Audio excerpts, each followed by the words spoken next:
तलाक चाहिए तो मेरी एक शर्त है। जब मैं रात को घर पहुंचा तो मेरी पत्नी ने खाना लगाया। मैंने उसका हाथ अपने हाथों में लिया और कहा, मुझे तुमसे कुछ ज़रूरी बात कहना है।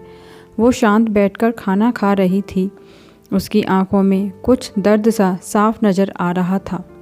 अचानक मुझे नहीं पता कैसे कहूँ, मगर मुझे उससे बताना ही था। मैंने बड़ी शांति से कहा, मुझे तलाक चाहिए। लगा जैसे उसे मेरे शब्दों से कुछ फ़र्क ही नहीं पड़ा, बल्कि उसने मुझसे पूछा, क्यों तलाक चाहिए? मैंने उसके सवाल को अनसुना किया तो उसे गुस्सा आ गया।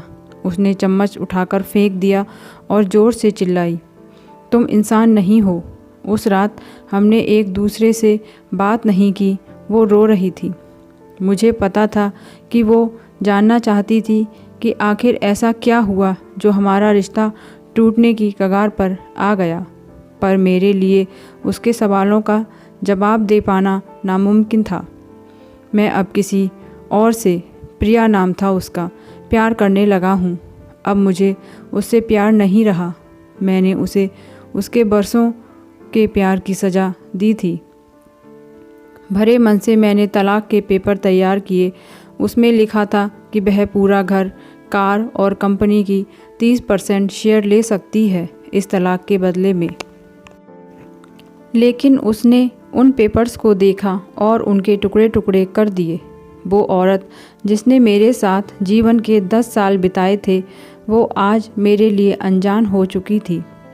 मुझे इन 10 सालों का जो उसने मेरे लिए बर्बाद किए, मगर मैं क्या कहूँ, जो हो चुका उसे मैं बदल नहीं सकता, क्योंकि मैं किसी और से, अपनी पत्नी से भी ज़्यादा प्यार करने लगा था।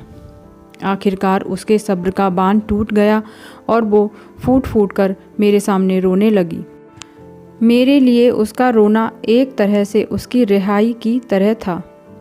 तलाक की ये बात जो कई दिनों से मुझे परेशान कर रही थी, अब बिल्कुल साफ़ हो चुकी थी। अगले दिन मैं घर काफ़ी लेट आया। मैंने देखा कि वो टेबल पर बैठकर कुछ लिख रही थी। मैंने शाम का खाना नहीं खाया था, लेकिन फिर भी मैं सीधे ऊपर जाकर अपने कमरे में सो गया, क्योंकि पूरा दिन प्रिया के साथ रहने और कई जगह घूमने के बाद मैं थक गया था। वो शायद रात को उसी टेबल पर लिखते लिखते सो गई थी। सुबह उसने तलाक देने की शर्तें बताईं। वो मुझसे कुछ भी लेना नहीं चाहती थी। उसे सिर्फ तलाक से पहले 1 महीने का समय चाहिए था। उसने आग्रह किया कि इस 1 महीने में हम दोनों वही पुराना वाला जीवन जिए जितना संभव हो सके, क्योंकि आने वाले महीने में हमारे बेटे की परीक्षा है।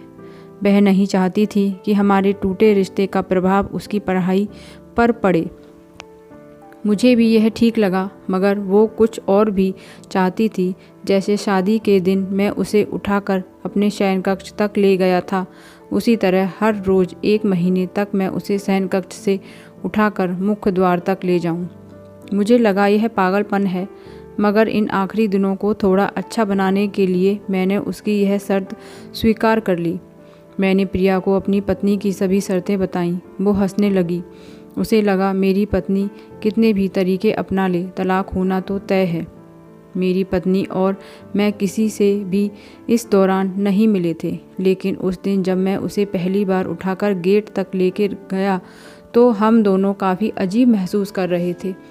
पीछे से हमारा बेटा भी खिलखिलाकर खुश हो रहा था। अगले दिन यह काम थोड़ा सामान्य और आसान हो गया। वह मेरे सीने से लगी थी और मैं उसकी खुशबू महसूस कर रहा था। ऐसा लगा जैसे कई दिनों बाद मुझे ये खुशबू मिल रही थी, या फिर कई दिनों से मैंने उसके होने का महसूस नहीं किया था। पहले जितनी उसमें वो कसाव नहीं था और चेहरे पर कुछ हल्की झुर्रियाँ नज़र आ रही थीं और बाल भी सफ़ेद होने लगे थे। ये वही औरत थी जिसने अपने जीवन के 10 साल मुझे समर्पित किए थे। चौथे दिन जब मैंने उसे उठाया तो वो पुरानी रोमांच लौटने लगी थी। 5वें और 6ठे दिन वो पुराना प्यार फिर से जागने लगा। मैंने प्रिया को इस बारे में कुछ नहीं बताया था। अब उसे उठाना और आसान हो गया था। शायद हर रोज़ यह सब करने का मैं आदी हो गया था। एक दिन वह अपनी पसंद की साड़ी निकाल रही थी, लेकिन कुछ खास नहीं ढूंढ पाई। उसने सांस भरते हुए कहा कि उसके सारे कपड़े बड़े पहने लगे हैं। तब मुझे पता चला कि वह काफ़ी दुबली हो गई थी और इसलिए मैं उसे आसानी से उठा पा रहा था। मेरे दिल को एक झटका सा लगा। उसने अपने दिल में काफ़ी सारा दर्द छुपा रखा था। पता नहीं कैसे मैं आगे बढ़ा और उसके सिर को छूकर देखा। अचानक हमारा बेटा आया और बोला कि पापा, ये तो मम्मी को उठाकर बाहर ले जाने का समय हो गया है। उसके लिए अपने पापा द्वारा मम्मी को इस तरह उठाकर ले जाते हुए देखना जीवन का अभिन्न हिस्सा बन गया था।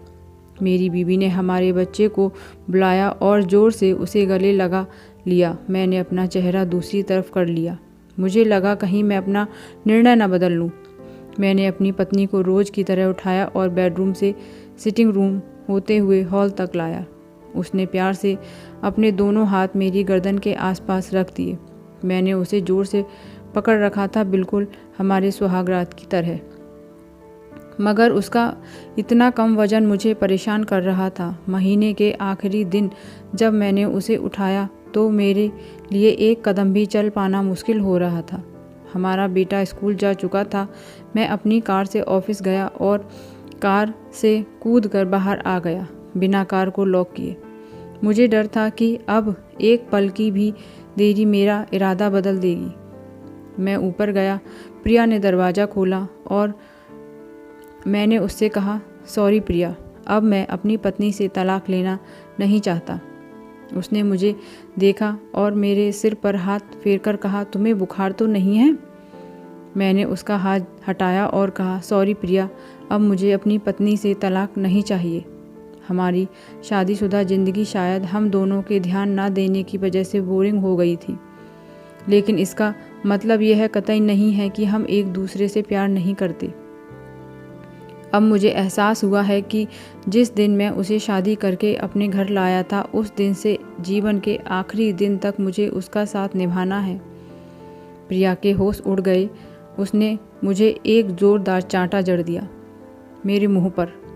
वह रोने लगी और दरवाज़ा अंदर से बंद कर लिया। मैं सीढ़ियों से नीचे उतरा और आकर अपनी कार में बैठ गया। आगे एक फूल वाले की दुकान पर रुका और अपनी प्यारी पत्नी के लिए एक सुंदर सा गुलदस्ता लिया। दुकानदार ने पूछा कि इस पर क्या लिखना है।